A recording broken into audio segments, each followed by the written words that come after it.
Bonsoir chers amis, encore très heureux de vous retrouver comme tous les mercredis. Alors c'est vrai que là il y a eu une coupure puisqu'il n'y a pas eu de retransmission pendant le mois de mai parce que nous étions partis en voyage et je ne pouvais pas emmener tout mon matériel avec moi, surtout à l'étranger. Donc soyez les bienvenus pour ce soir. La dernière fois qu'on a conversé ensemble, on avait commencé une étude sur le Saint-Esprit. Ce que la Bible nous enseigne sur la personne du Saint-Esprit. Alors on avait donc parlé de la personnalité du Saint-Esprit et on avait vu, suite à des textes bibliques que nous avions partagés, que le Saint-Esprit est une personne. On va donc continuer cette étude sur le Saint-Esprit et aujourd'hui, nous allons parler de la divinité du Saint-Esprit. On a vu que c'était une personne, mais est-ce que c'est une personne divine? Donc, commençons par voir ce que je vais appeler les attributs divins. Lisons Hébreux 9, 14, qui nous dit ceci. Donc, je répète, Hébreux 9, 14. Combien plus le sang du Christ, qui, par l'Esprit éternel, s'est offert lui-même à Dieu sans défaut, purifiera-t-il notre conscience des œuvres mortes pour que nous rendions un culte au Dieu vivant? Voyez combien ça nous est dit par l'Esprit éternel. Donc on s'aperçoit déjà que le Saint-Esprit est éternel. Maintenant lisons dans le psaume 139 les versets 7 à 10. Où irai-je loin de ton esprit? Et où fuirai-je loin de ta face? Si je monte aux cieux, tu y es. Si je me couche au séjour des morts, t'y voilà. Si je prends les ailes de l'aurore et que j'aille demeurer au-delà de la mer, là aussi ta main me conduira et ta droite me saisira. On voit à la lecture de ces versets que le Saint-Esprit est omniprésent, c'est-à-dire qu'il est partout en même temps. Un texte encore suivant, Luc 1, 35, qui nous dit ceci. Le Saint-Esprit viendra sur toi, et la puissance du Très-Haut te couvrira de son ombre. C'est pourquoi le Saint-Enfant qui naîtra sera appelé Fils de Dieu. Le Saint-Esprit viendra sur toi, et la puissance du Très-Haut. Ce texte nous montre que le Saint-Esprit est omnipotent. Que veut dire omnipotent? Eh bien, qu'il a la toute puissance. Continuons. On est toujours dans les attributs divins du Saint-Esprit. Dans 1 Corinthiens 2, les versets 10 et 11, à nous, Dieu nous l'a révélé par l'Esprit. Car l'Esprit sonde tout, même les profondeurs de Dieu. Qui donc parmi les hommes sait ce qui concerne l'homme, si ce n'est l'esprit de l'homme qui est en lui? De même, personne ne connaît ce qui concerne Dieu, si ce n'est l'Esprit de Dieu.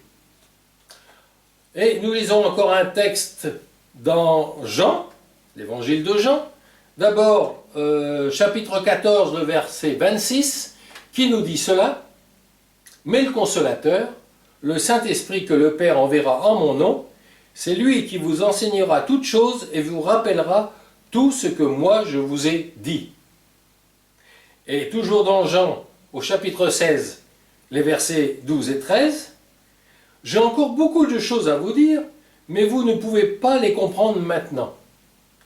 Quand il sera venu, lui, l'Esprit de vérité, il vous conduira dans toute la vérité, car ses paroles ne viendront pas de lui-même, mais il parlera de tout ce qu'il aura entendu et vous annoncera les choses à venir. Dans ces trois versets que nous venons de lire, 1 Corinthiens 2, 10, 11, Jean 14, 26 et Jean 16, 12 et 13, on voit que le Saint-Esprit connaît toutes choses. Il est donc omniscient. Et on voit donc que dans ces 4 démonstrations qu'on vient de voir, ces 4 points, le Saint-Esprit est éternel, il est omniprésent, il est omnipotent, il est omniscient. On s'aperçoit que chacun de ces 4 attributs, qui sont bien distinctement divins, sont donnés au Saint-Esprit. Ça nous montre que le Saint-Esprit, c'est une divinité. Maintenant, on va voir quelles sont les œuvres divines du Saint-Esprit. Job 33, le verset 4. Job 33, 4 nous dit ceci. « L'Esprit de Dieu m'a formé, et le souffle du Tout-Puissant me fait vivre. » Psaume 104, le verset 30, et on va le prendre dans la version Darby, nous dit ceci. « Tu envoies ton esprit, ils sont créés, et tu renouvelles la face de la terre. » Dans ces 2 textes, on s'aperçoit que la création, là, est attribuée au Saint-Esprit. Donc, le Saint-Esprit peut créer. Continuons encore dans les textes. Dans Jean 6, au verset 63, il nous est dit ceci. « C'est l'Esprit qui vivifie, la chair ne sert de rien. Les paroles que je vous ai dites sont esprit et vie. » Dans Romains 8, 11, on retrouve encore ceci. « Et si l'esprit de celui qui a ressuscité Jésus d'entre les morts habite en vous, celui qui a ressuscité le Christ Jésus d'entre les morts donnera aussi la vie à vos corps mortels par son esprit qui habite en vous. » Et un dernier, j'allais dire pour la route, dans Genèse, chapitre 2, verset 7. Là encore, on va prendre la version Darby qui nous dit « Et l'Éternel Dieu forma l'homme, poussière du sol, et souffla dans ses narines une respiration de vie, et l'homme devint une âme vivante. » Les 3 derniers textes que nous venons de lire, on voit que la communication de la vie est attribuée au Saint-Esprit. C'est lui qui nous donne la vie. Et on l'a vu dans Jean 6, 63, qui nous dit « c'est l'Esprit qui vivifie ». Et ce Saint-Esprit habite en nous. Donc, le Saint-Esprit, c'est celui qui nous communique la vie. Un autre domaine, dans 2 Pierre 1, 21, donc 2 Pierre 1, 21, il est dit « Car ce n'est nullement par une volonté humaine qu'une prophétie a jamais été présentée, mais c'est poussé par le Saint-Esprit que des hommes ont parlé de la part de Dieu. » Et dans 2 Samuel 23, les versets 2 et 3, « L'Esprit de l'Éternel a parlé par moi, et sa parole est sur ma langue. Le Dieu d'Israël a parlé, le rocher d'Israël m'a dit, celui qui domine sur les humains est juste, celui qui domine dans la crainte de Dieu. » Et ça continue sur le verset suivant. Mais c'est surtout pour faire voir et bien montrer que les prophéties qui viennent de Dieu ont pour auteur le Saint-Esprit. Et là on voit que, comme on a vu que tout à l'heure il y avait 4 attributs qui étaient donnés au Saint-Esprit, on voit que là qu'il y a 3 œuvres qui sont différentes, mais qui sont de Dieu, qui viennent du spirituel, qui sont divines, qui sont attribuées au Saint-Esprit. Donc le Saint-Esprit agit également. Et c'est normal, si c'est une personne, il peut agir. Et ce qui est formidable, puisqu'on l'a vu avant, c'est que comme il est omniprésent, il peut agir partout à la fois. Et si le Saint-Esprit est avec moi, il est aussi avec chacun d'entre vous. Et donc il peut agir. On a vu qu'il était omnipotent, donc il a la toute-puissance. Il est aussi omniprésent, omniscient plutôt. Il connaît donc toutes les choses. N'est-ce pas formidable? Donc voilà déjà 2 points qui nous montrent les attributs du Saint-Esprit dans la parole de Dieu. Vous avez vu, on a cité beaucoup de textes, parce que, j'allais dire, c'est ça qui nous montre la véracité du Saint-Esprit. Alors, on va aussi voir, parce que dans la parole, il y a beaucoup de richesse, j'allais dire. Mais souvent, on a tendance à séparer l'Ancien Testament du Nouveau Testament. Pourtant, ça fait partie du même livre. Alors, il y en a qui vont vous dire, oui, mais attention, l'Ancien Testament, c'était l'ombre des choses à venir. Je suis d'accord, c'est la Bible qui le dit. Mais s'il y a une ombre, déjà, c'est qu'il y a de la lumière. Mais l'ombre produite par la lumière vient bien d'un objet qui existe, de quelque chose de réel. Donc, si l'Ancien Testament, c'est l'ombre des choses à venir, le réel, on va le trouver peut-être dans le Nouveau Testament, éclairé par la lumière de Dieu. Mais quelquefois, vous voyez que les ombres reproduisent quasiment fidèlement la réalité. Lorsqu'un homme se met au soleil, on peut voir l'ombre de l'homme par terre, c'est à la forme de l'homme. On ne voit peut-être pas les détails, mais la forme générale, oui. Et justement, le Nouveau Testament va nous donner les détails qu'on n'a pas vus peut-être dans l'Ancien Testament. Mais l'un ne va pas sans l'autre.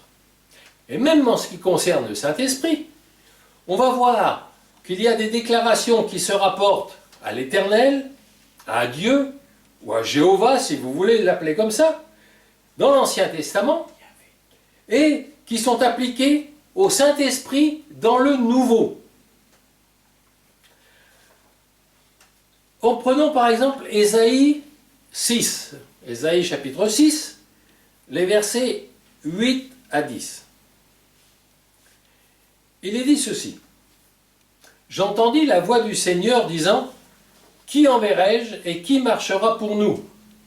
Je répondis, me voici, envoie-moi. Il dit alors, et c'est Dieu qui parle, va, tu diras à ce peuple, écoutez toujours, mais ne comprenez rien. Regardez toujours, mais n'apprenez rien. Rends insensible le cœur de ce peuple, endurcis ses oreilles et bouche-lui les yeux, de peur qu'il ne voie de ses yeux, n'entende de ses oreilles, ne comprenne avec son cœur, qu'il ne se convertisse et ne soit guéri. » Ça, c'est dans Ésaïe. Et c'est Dieu qui parle. Maintenant, si je compare ce que je viens de lire dans Ésaïe avec ce qui est dit dans le livre des Actes, au chapitre 28 et au verset 25, comme ils se retiraient en désaccord les uns avec les autres, Paul n'ajouta que ces mots. C'est avec raison que le Saint-Esprit, parlant à vos pères par le prophète Ésaïe, a dit, va vers ce peuple et dit, vous entendrez bien et vous ne comprendrez pas, point, vous regarderez bien et vous ne verrez point, car le cœur de ce peuple est devenu insensible, et il y a tout ce qu'Ésaïe a dit. Et voyez ce que dit Paul. C'est avec raison que le Saint-Esprit, parlant à vos pères par le prophète Ésaïe. Et dans Ésaïe, il est dit, Dieu dit. Donc voyez que ce qui a été dit par Dieu dans l'Ancien Testament, Paul nous dit que c'est le Saint-Esprit qui a parlé à Ésaïe. Et ce même passage d'ailleurs peut être appliqué à Jésus-Christ. Et si on fait attention, vous savez que dans Ésaïe, c'est au chapitre 6 et au verset 3 qui nous dit ceci. Ils criaient l'un à l'autre et disaient, ils parlaient des séraphins qui étaient devant le trône de Dieu. Ils criaient l'un à l'autre et disaient « Saint, Saint, Saint est l'Éternel des armées. Toute la terre est remplie de sa gloire. » Alors, on dit « Bah oui, Saint, Saint, Saint est l'Éternel. » Mais est-ce que vous ne réalisez pas que ces séraphins disaient « Saint » au Père, « Saint » au Fils et « Saint » au Saint-Esprit? Ça peut être une explication. Saint le Père, Saint le Fils, Saint le Saint-Esprit. Et on va avoir Saint, Saint, Saint est l'Éternel des armées. L'Éternel des armées est Dieu. Et on s'aperçoit que Dieu est composé de 3 personnes.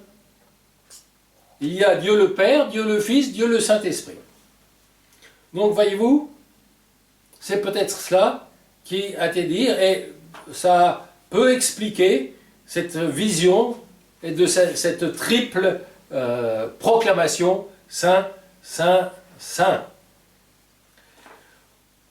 On va encore voir une application de l'Ancien Testament par rapport au Nouveau dans Exode 16, 7. Il nous est dit ceci: « Et au matin, vous verrez la gloire de l'Éternel, parce qu'il a entendu vos murmures contre l'Éternel, car que sommes-nous pour que vous murmuriez contre nous ?»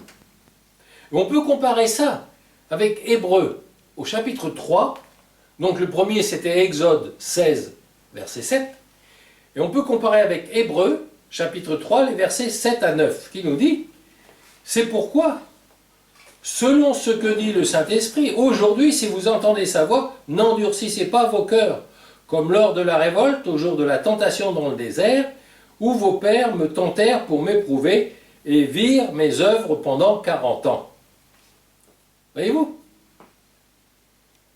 C'est Dieu qui, dans Exode, dit qu'il a murmuré, et dans Hébreu, on dit c'est pourquoi, selon ce que dit le Saint-Esprit, parce que il a inspiré les pères dans l'Ancien Testament.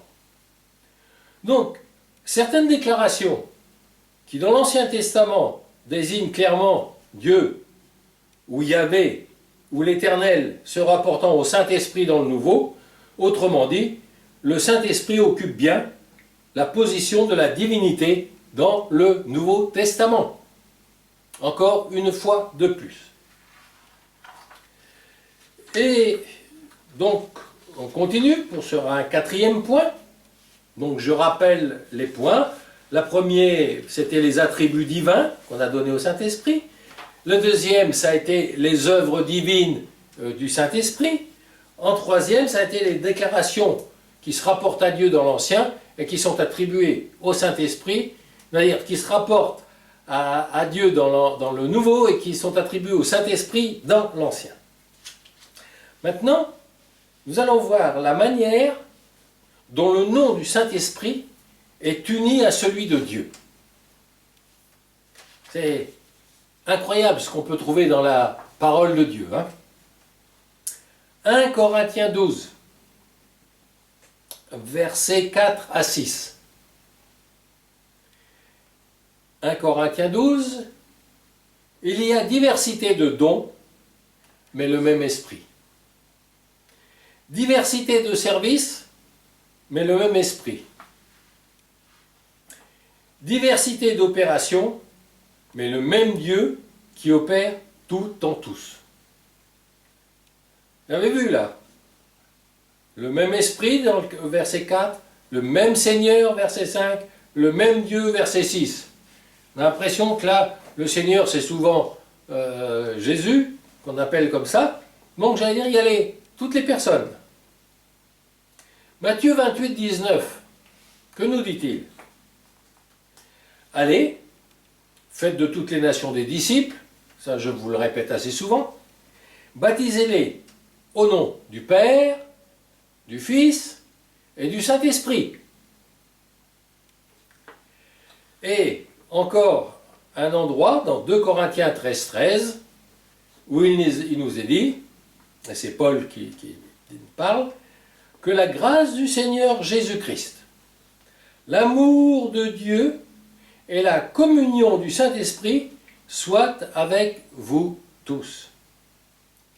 Voyez, ces trois textes que nous venons de lire, on s'aperçoit que le nom du Saint-Esprit est uni avec celui de Dieu. Et c'est uni avec le nom de Dieu, non pas comme je pourrais unir mon nom avec le nom de Dieu, mais comme une personne divine peut unir son nom avec celui de Dieu.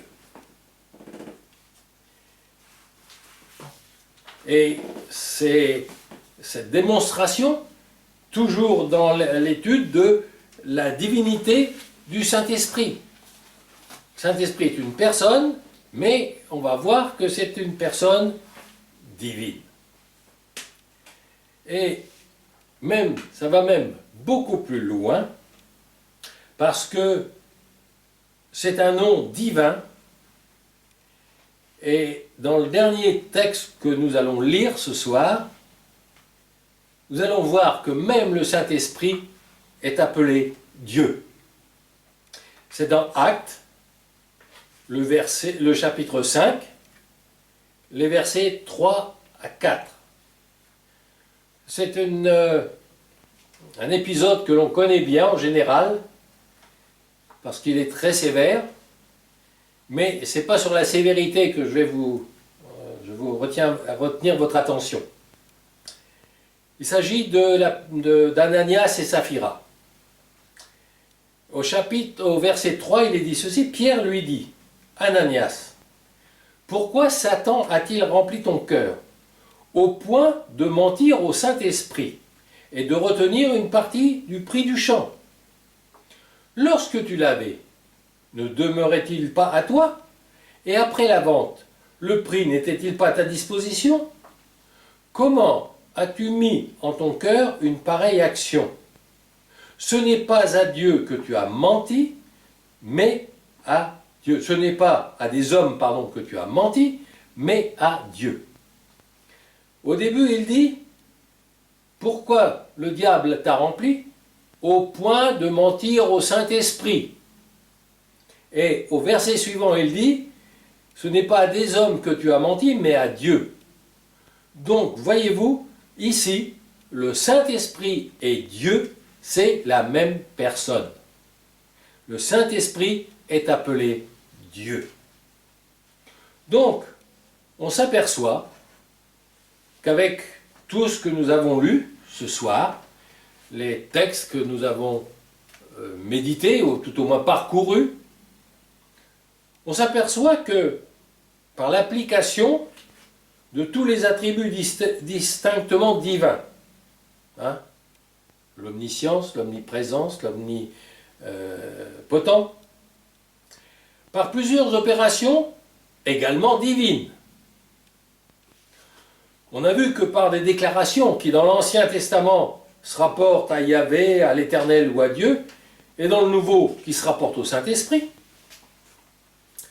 par le fait aussi que le nom du Saint-Esprit est uni avec le nom de Dieu, on baptisera au nom du Père, du Fils, du Saint-Esprit, la communion et tout ce que Paul disait, et puis également par le dernier texte, que le titre de Dieu est octroyé au Saint-Esprit, donc que par tous ces moyens-là, ça ne laisse aucun équivoque pour que Dieu, dans sa parole, puisse proclamer hautement que le Saint-Esprit est une personne divine.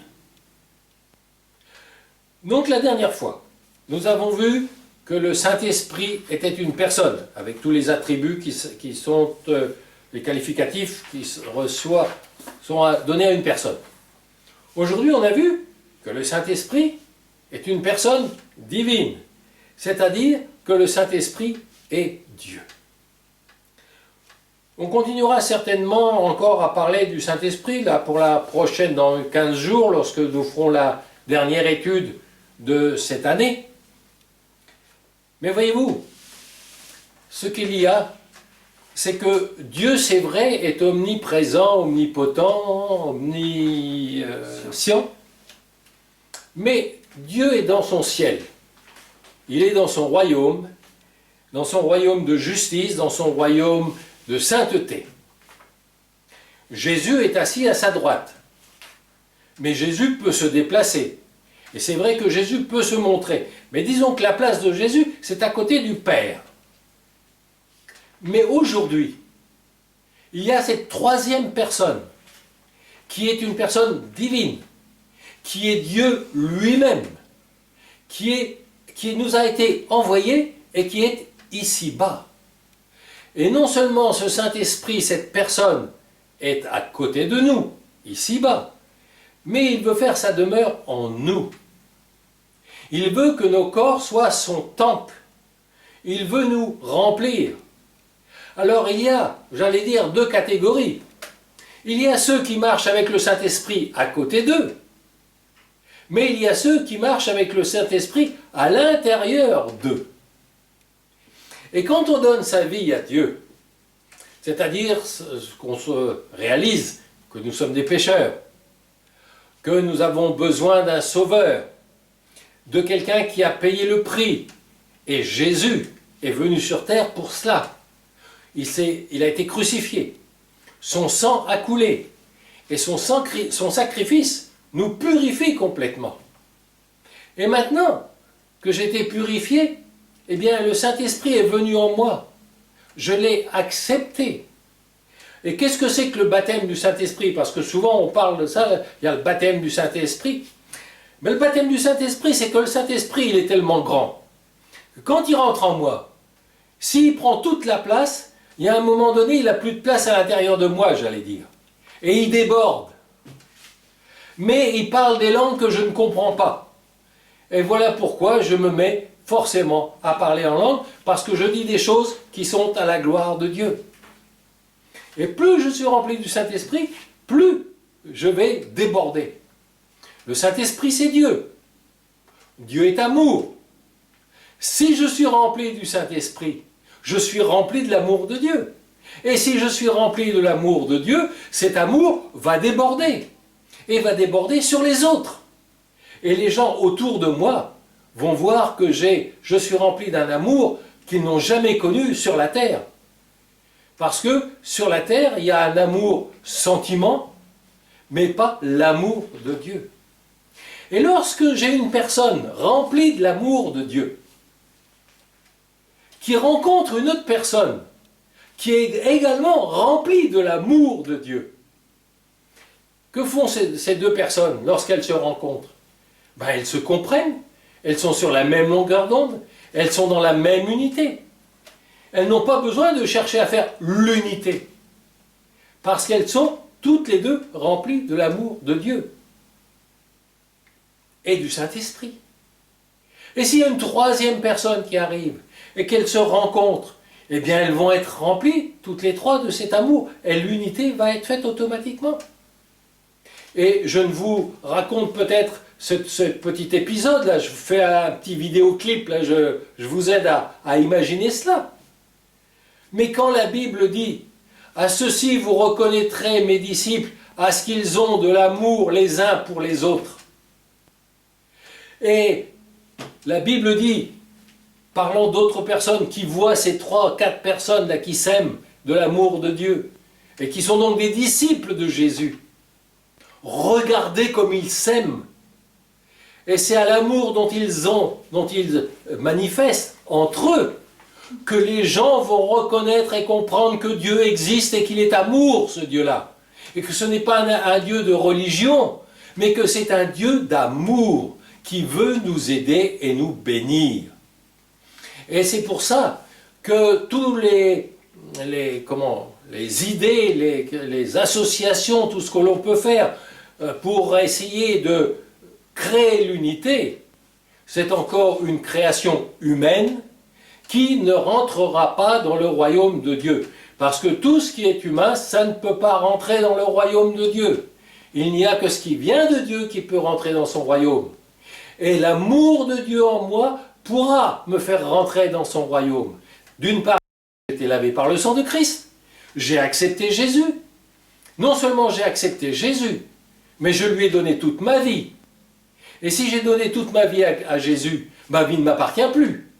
Donc je ne dois plus rien faire sans demander l'avis à Dieu de ce qu'il veut que je fasse. S'il n'a pas besoin de ma vie, il va dire, bon, pour l'instant, je n'ai pas besoin, tu peux faire ce que tu veux. Mais attention, si j'ai besoin de toi, hop, je te prends. Mais c'est ça la vie avec Dieu. C'est ça la vie avec le Saint-Esprit. Et vous savez que le Saint-Esprit vous accompagne jour après jour, minute après minute. 24 heures sur 24, 7 jours sur 7, 365 jours par an, jusqu'au retour de Jésus, et même plus, jusqu'à la fin de l'éternité, parce que le Saint-Esprit est éternel. Est-ce que ce n'est pas une vie qui vous donne envie d'être vécue? Moi, je peux vous aimer, mais c'est un amour-sentiment. Mais l'amour de Dieu en moi peut vous aimer vraiment. Et l'amour de Dieu en moi peut me faire voir dans celui qui me calomnie, celui qui me critique, celui qui va peut-être me cracher à la figure, je peux quand même l'aimer parce que ce n'est pas mon amour-sentiment qui est vers lui, c'est l'amour de Dieu en moi.